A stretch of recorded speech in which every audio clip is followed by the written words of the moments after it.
A gente fica culpado.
Good afternoon. I am Venancio Mondlane.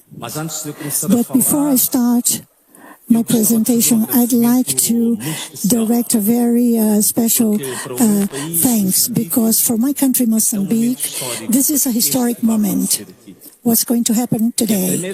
Because it is the first time that Mozambique has the privilege to be on this stage, this noble stage, arranged by the Human Rights Foundation. I would also like to thank especially the CEO of the foundation, Tor, and all the dedicated team that has helped me and supported me, Javier, Keita, Nicole, Mariana, Nelwin, and a beautiful lady who is interpreting here, Maria Angela. So I'd like to ask you to give them a show of hands. I'd like to say that I come from Mozambique, a middle-class family, lots of children, 9 children, 4 older brothers and 4 younger sisters. So I'm right in the middle. In math, what you call the bisectress. I've always had this tendency to protect my younger sisters and the weak and the vulnerable, because in my area there was a lot of intimidation among the young people. So I started to practice martial arts to protect my weaker sisters and to help and protect the youth in my neighborhood. And then this desire to serve others was awakening me. So in the backyard of my parents' house, I opened a little gym in a school, open to all, to everyone in the area.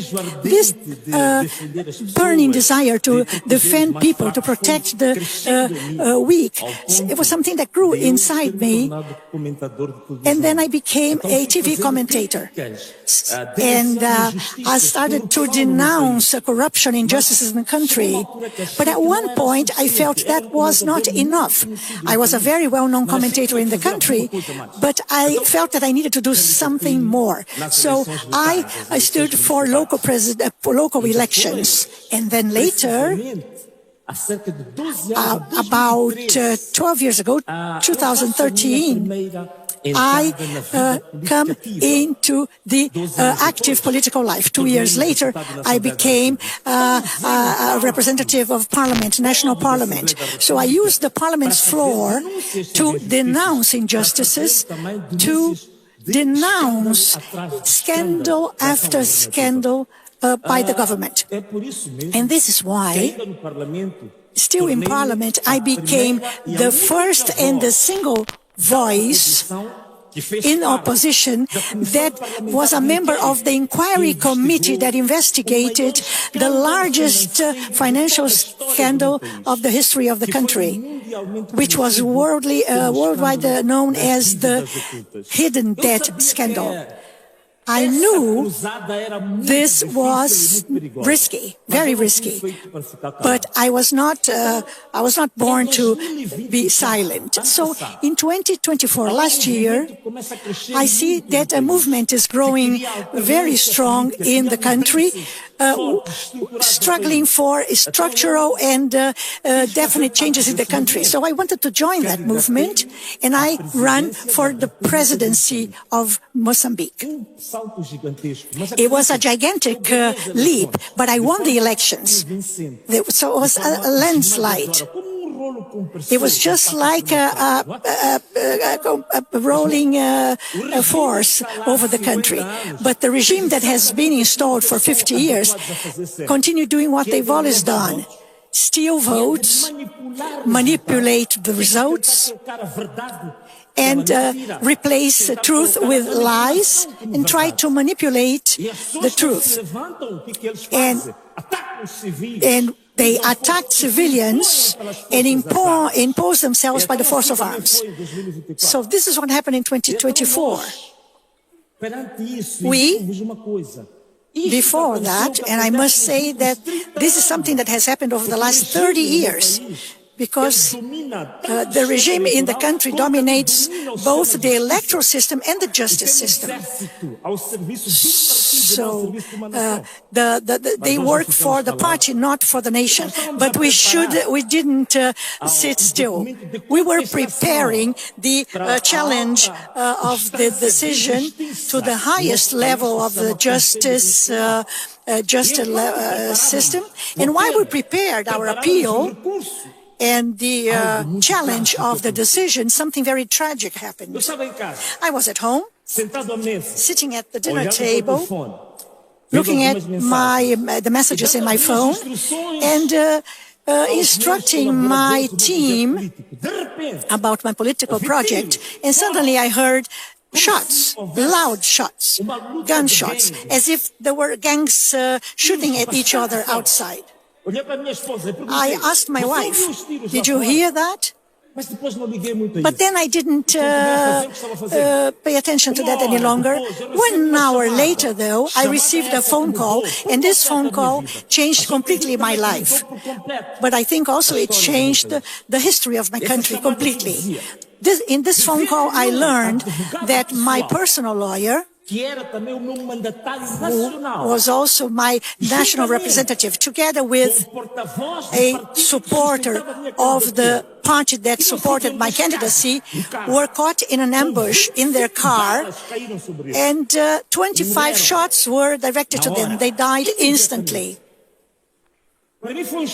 For me, it was a shock. And it reminded me the moments when my brother died in an accident. But this was not an accident. This was a political issue, and everybody knew that. So on that day, I decided to call, 2 days later, a national strike, a national protest, not only because of Elvino or Paulo Guando, no, because of the hundreds of victims that have been silenced unjustly. And on the day that should happen, on the 21st of October, the day of the nationwide strike, they did something that's going to be recorded in the memory of all Mozambicans. This was the beginning of a highly bloody period in the country. But they came also after me. On that day, I suffered the 4th attempt against my life. I was giving an interview to national, international journalists, and we were shot, both them and myself. And then we had to flee, all of us. That day, I had to leave the country, and I was exiled for 3 months. But the people raised arms. They went to the streets. They took to the streets to manifest their anger. But they encountered an unparalleled brutality from the police. After 5 months, blood covered all the capitals in Mozambique. And the balance was enormous. 400 people were killed because they were demanding truth and dignity. 400 people were killed, of which corpses were found in mass graves. About 2,000 people were shot, and still, as I speak, carry bullets in their bodies. And when they go to a public hospital, when they are recognized among those shot, they don't receive treatment. 4,000 people today are locked up in prison as true political prisoners. My financial director, a very sweet lady with a brilliant career in the bank, spotless. Another lady was also arrested, Gloria Nobre. She's sitting in jail today. So, this is what we have. Our country is bleeding. Our country is screaming. Our country is in mourning. And I'd like to say something. I came to this point with an interesting history. I was myself a member of the Frelimo party. My father was a senior member of Frelimo. He was in charge of the largest insurance company in the country. And I saw Frelimo as something pure or immaculate, something like a spot of perfection within a world of imperfection. But as I learned more about the party, I found out that the party was destroying more than building the country. It has become a criminal organization with different criminal oligarchies. They traffic with weapons, drugs, lumber. They practice abductions, children or child prostitution, and traffic in human organs. So I lost faith in Frelimo and started to support and align myself with the most vulnerable. And there's more to that. This is not a problem exclusively of elections. No, Mozambique today is one of the richest countries in the world in terms of human resources. The northern province of Cabo Delgado is today suffering a wave of terrorism, is one of the richest provinces, counting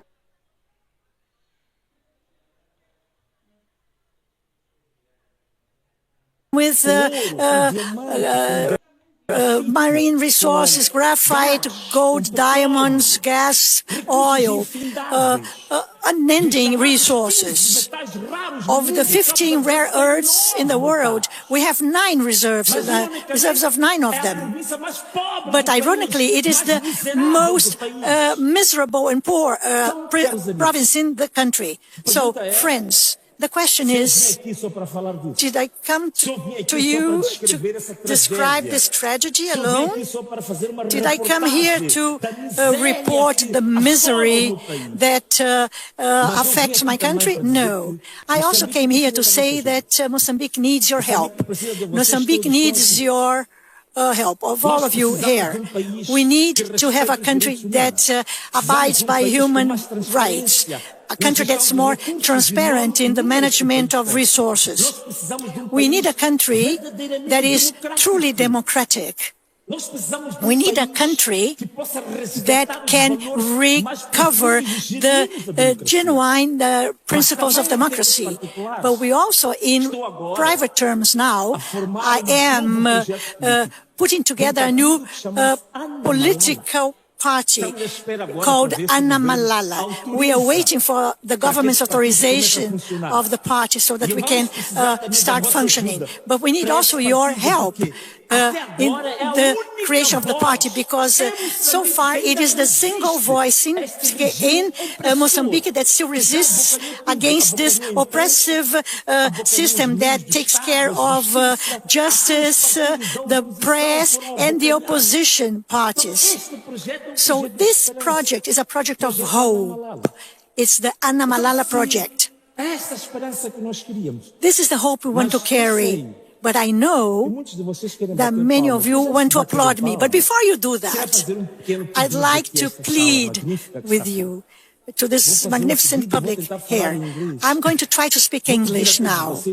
And I would ask you to stand up, please, all of you. Can you stand up, all of you? Thank you very much. Thank you. Olha, esta palavra que está escrita ali, that you see here, ANAMALALA, that is written there, ANAMALALA, is the word of a local language called Emakwa. It means in Emakwa, enough is enough. This word in my country is a word of hope. And I want you to join me to increase the hope of the Mozambican people. I will count 3. 1, 2, 3. When I say 3, I want you to shout loudly and say 3 times, ANAMALALA, ANAMALALA, ANAMALALA. Let's go. 1, 2, 3. ANAMALALA, ANAMALALA, ANAMALALA. Thank you.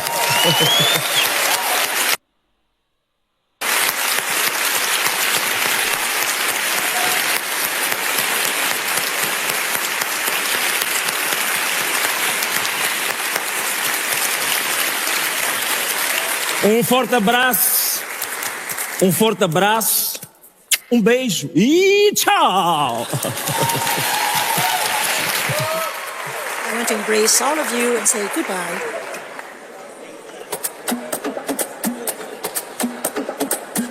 Rwanda, how y'all feeling tonight?